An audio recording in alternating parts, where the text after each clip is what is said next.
Почитувани гледачи, добре дојдовте во најновото издание на емисијата Агроинфо на ТВ канал ВИС. Како што веќе знаете, недела е нашиот термин кога ги отвораме темите кои што се поврзани со земјоделството, руралниот развој, сето она што е интересно од делот на аграрот во Македонија и надвор од границите на Македонија. Во ова наше неделно дружење, во ова наша емисија, ќе проговориме за најавите на новиот министер за земјоделство, кој што ги даде Аријанитет Хоџа, кој што ги даде во врска со земјоделството и она што како министерство го имаат планирано во наредниот 4 годишен период. Имено според него во наредните 4 години земјоделството и руралниот развој министерството ќе ги поддржи со годишна финансиска поддршка од 200 милиони евра. Ке вршиме на време на исплата на субвенциите по принципот 30% од висината на субвенциите за основните мерки да се исплаќа 30 дена по одобрувањето, а 70% според календарот за исплата. Ова го најави денеска министерот за земјоделство, шумарство и водостопанство Аријанитет Хоџа. Тој смета дека задача на министерството е со стратегија и со соодветна поддршка земјоделството да стане една од најпродуктивните и најисплатливи гранки преку искористување на сите природни ресурси што ги нуди државата, рече Хоџа на пресконференцијата. Почитувани медиуми, почитувани граѓани, представува особена чест што во новиот владин состав ќе бидам задолжен да го водам еден од клучните економски ресори земјоделството. Како министер за земјоделство, шумарство и водостопанство, заеднички со мојот тим во следните 4 години ќе креираме политики и мерки кои ќе го унапредат и доближат нашето земјоделство со европското. Нашата држава годинава се наоѓа во еден од најтешките периоди пред најголемиот предизвик – справување со глобалната закана за здравјето на луѓето, вирусот COVID-19. Но покрај ризиците за здравјето на луѓето, последиците од оваа глобална пандемија има економијата, вклучувајќи го и земјоделството. Токму здравствената криза покажа дека домашното производство на храна и земјоделски производи е најважно. Јас ќе ви представам само дел од мерките кои што се дел од нашите приоритети за следните 4 години. Земјоделството и руралниот развој ќе ги поддржиме со годишна финансиска поддршка од 200 милиони евра. На време на исплата на субвенции ќе ја вршиме на следниот принцип. 30% од висината на субвенциите за основните мерки ќе се исплаќат 30 дена по одобрувањето и 70% според календарот за исплата. Ќе обезбедиме услови за порентабилно земјоделско производство преку зголемување на кофинансирањето на трошоците за набавка на зелена нафта. Годинава државата покрива 50% од трошоците. Овој процент секоја година ќе се зголемува, а до крајот на 2024 ќе биде 100% субвенционирано. Ќе го продолжиме процесот на консолидација и односно окрупнување на земјоделското земјиште.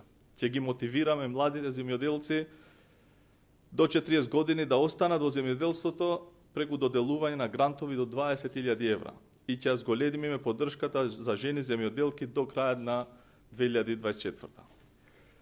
Ќе биде формиран интервентен фонд во програмата за директни плаќања, а секако наш приоритет е инвестирањето во инфраструктурата на пастишта, во јавно-приватно партнерство, во секторот земјоделство и во градба на брани и системи за водоснабдување. Во следните 4 години ќе работиме на креирање на политики кои се во согласност со генералните обврски и насоки на државата за присоствување кон заедничката земјоделска политика на Европска унија.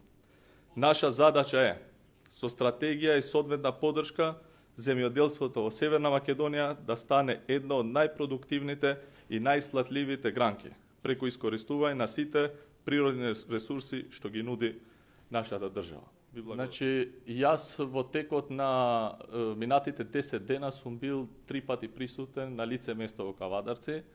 Навистина се наоѓаме во ситуација што не зависи многу од човечкиот фактор, колку што зависи од природните околности, затоа што квалитетот на грозјето ова година не е тоа што сите сме очекувале.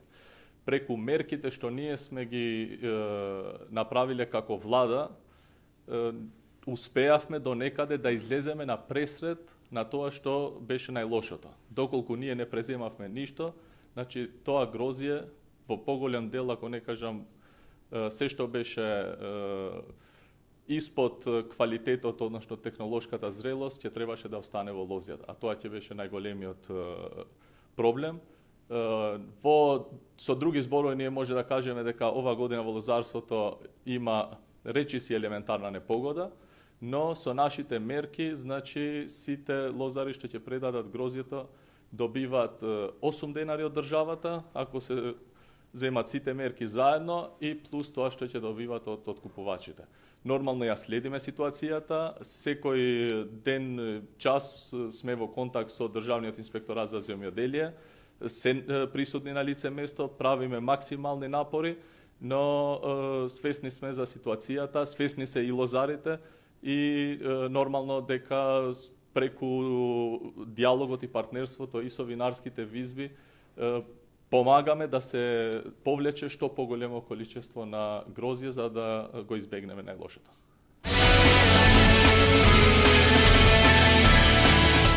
А земјоделците веќе почнуваат со поднесување барање за субвенции на оваа тема од прилогот што го сработи колешката Стојне Митева.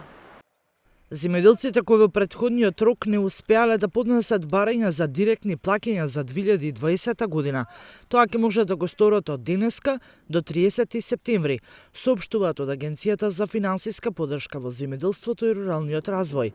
Според агенцијата, новиот рок е донесен од страна на владата и е усвоен согласно дополнетата уредба за директни плаќања. Барањата за добивање на финансиска поддршка се поднесуваат електронски, со регистрирање во системот на веб страницата на агенцијата. Како и досега, и овој пат, земјоделците кои не знаат сами да ги поднесат барањата или имаат потреба од помош, при креирање на електронски барања може да се обратат во подрачните единици на Министерството за земјоделство. Децигни се од агенцијата, оттаму апелираат до апликантите да го запазат новиот дополнителен рок, а при поднесувањето на барањата да проверат дали ги пријавиле сите култури кои ги одгледуваат и дали им се впишани сите мерки за кои бараат финансиска поддршка.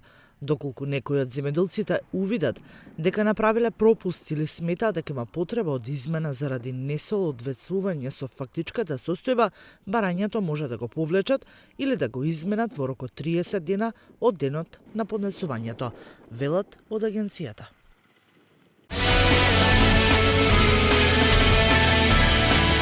Како што веќе знаете, редовно во нашата емисија одвојуваме простор за стручните совети кои што за вас земјоделците ги дава Игор Ивановски, магистар по земјоделски науки. Да видиме што Ивановски овој пат советува. Добар ден, почитувани. Календарски есента е дојдена, но се уште не е завршена гринарската година, па и лозарската и овоштарската, затоа што бербата на голем број на култури е во полнек, нормално овој период каде што земјоделците со право очекуваат да наберат поголема количина на култури, а со тоа да добијат и поголема економска исплатливост. Овој период каде што за жал и појавата на болестите е многу поголема, особено како резултат на раните утрински постудени температури и релативно потоплите денови, температури во текот на денот, што доведува да има поголема влага по растенијата, поголеми стресови и така натаму. Знаеме дека краставиците се многу поосетливи на овие температурни шокови. Кога зборам за краставици, тука мислам и на корнишоните, и на долгата краставица, на се што е во фамилијата на кункубераце, значи краставици, иако тука спаѓаат и дињи, лубеници и така натаму. И во ова прилика ќе нагласам, ќе подсетам за еден препарат Милдикут или Милдикат. Карактеристично за овој препарат е тоа што ние, ако се сеќавате, спомнувавме нешто во лозарството, но бидејќи нема препарат за култура, кој што нема лекови за одредени видови на луѓе, него за против болести, така и Милдикатот успешно служи за сузбивање на пламеницата кај сите култури кај што се јаво. Без разлика кој сој или вид на пламеница станува збор. Една од предноствата на Милдикатот е тоа што тој и кај поголема влажност, неговото дејство е многу поголемо. Значи влажноста, кај што се јава во утринските часови голема кај растенијата не спречува да успешно служи за сузбивањето, односно спречување на појава на пламица пред се, а воколку некаде е јавено да ја неутрализира, што би рекло народното, што би се рекло, да ја заледи пламеницата. Доза на употреба на милдикатот е 0,25%, односно 25 мл во течно се, во 10 литра вода. Обично за 10 литра вода, почитувани, доаѓа околу едно вакво капаче за 10 литра вода. Рековме дека е контактно системичен, има две активни материја. Едната е контактна, со долготрајно дејство, што не се мие, и едната е системична, кој што се движи низ системот на растенијата и ги заштитува подолго и новите растителни делови. Ваквото влажно време е причина да се јави и ботритисот, гниењето. Мислам на краставица секаде. Знаеме затоа што има растителни остатоци и тука треба да се обрне внимание за употреба на сигнумот. Доза на употреба е 7,5 до 12 грама во 10 литра вода, или обично ние велиме средна вредност околу 10 грама или 10 грама во 10 литра вода. Значи, кај што има опасност од пламеници и од ботритис, може да додат до комбинација милдикат со сигнум. Прекрасна комбинација за сузбивање на голем број на болести. Рековме, пламеницата е многу сега важна, како и нормално да не ги заборавите инсектите, односно клозорот против белокрилка, лисна вошка, а можат и некои други инсектициди во зависност од типот на инсектите. Од Агрорадомак би сакал овој пат да ве потсетам за групата на ѓубрива од Есера, реков групата Есера, затоа што под поимот Есера Агрорадома како застапник и увозник на овој тип на ѓубрива ја увезе оваа година трите видови на Есера, и тоа Есера со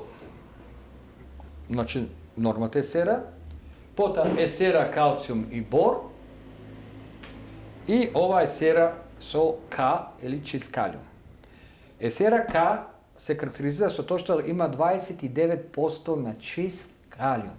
Зашто го потенцирам? Затоа што често пати кога се употребат одредени ѓубрива и кога ќе прочитате дека има 40% калиум, 50% калиум и 40%, притоа земјоделците мислат дека има толку чист калиум. Не.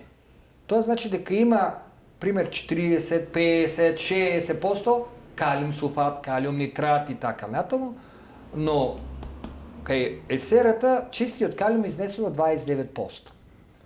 И ова е многу важно, е пример за оние култури кај што сакаме да го стимулираме гоењето и сакаме да го стимулираме понатаму и добивањето на бојата. Пример, обојувањето, црвна боја и гоење кај тие што имат втора, трета берба кај куртова капија. Но еве пример, една комбинација, во ова прилика ќе ви дадам на Славол од Агроуник Македонија со Есера од Агрорадомак. Кај корнишоните, сега во ова прилика, значи дали корнишоник долгата краставица, би препорачал, би упатил да ги употребите заедно овие две ѓубрива. Зошто? Славолот, овој Славол, и тоа во систем капка по капка. 1 литра од ова и 1 литра од Славол за 1 декар. Зошто? Славолот е природен биостимулатор, аукцин, хормон на раст и развој. Значи го стимулира растението да расте, да се развива, а зголемувањето, па гоењето на плодовите и зголемувањето тежината на плодовите ќе ви помогне есерата К. Прекрасна комбинација. Значи не треба ни канша, литра, никако. Затоа што би рекле народот, бој има, кл нема. Или има маса, нема плод. Затоа подобро додите и поквалитетно со Славолот, и со овој Славол, и со есерата К. Кога сме кај Агроуник, во ова прилика ќе нагласам дека како резултат на поларните утриски температури доаѓа до згрчување на растенијата, особено не само на отворено, него и у фолии сме сведоци. Затоа, за против овие температурни шокови, задолжително да го употребите амиксолот. Зошто? Затоа што, кога ќе се земи предвид цената и составот на аминокиселини, природните аминокиселини, L-аминокиселини во амиксолот, може да скажам дека е број 1 за мене од типот на ѓубрива кои што содржат аминокиселини. Значи, за мене број 1, затоа што рекоме да не сега споредуваме према цената и процентот на аминокиселини, природни L од растителното, го прави доста интересно. Доза на употреба на амиксолот е 0,3% или 30 мл во 10 литра вода и би сакал да нагласам дека овој амиксол оди во комбинација со сите пестициди, односно фунгициди и инсектициди. И како што знаете, на крајот на ова наше дружење оставаме простор да погледнеме надвор од границите на Македонија, да видиме како изгледа и какви современи земјоделски технологии се користат во светот.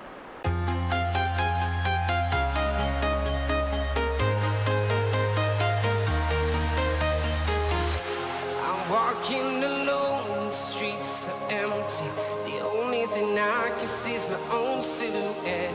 I'm getting stronger, step by step. The clock is ticking, but there's no time for regrets. I've been flying from town to town, from London to Taiwan. I've been all around the globe, trying to protect your soul. We are heroes tonight. We will fly above the sky. We are heroes tonight. Yeah. We are heroes tonight. We will fly above the sky. We are heroes tonight.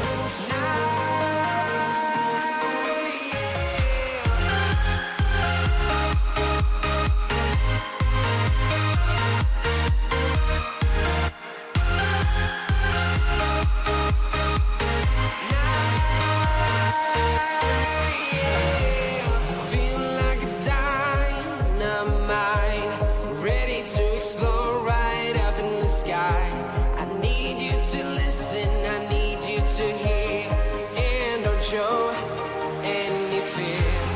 I've been flying from town to town, from London to Taiwan. I've been all around the globe, trying to protect your soul. We are heroes tonight. We will fly above the sky. We are heroes tonight. Yeah. We are heroes tonight. We will fly above the sky. We are heroes tonight.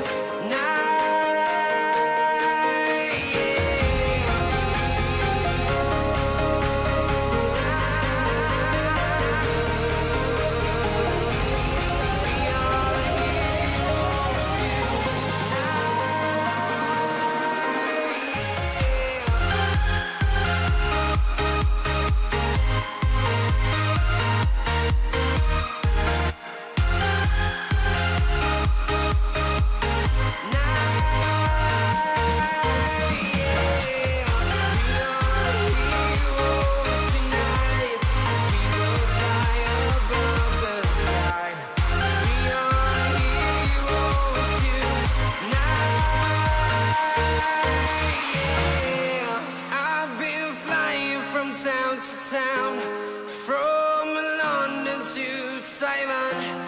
I've been all around the globe, trying to protect your soul.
гледачи, тоа беше се во ова издание на емисијата Агроинфо на ТВ канал. Ви се благодарност до вниманието со кое не следевте. До следната недела, до следното наше дружење, станете во добро расположение. Пријатно.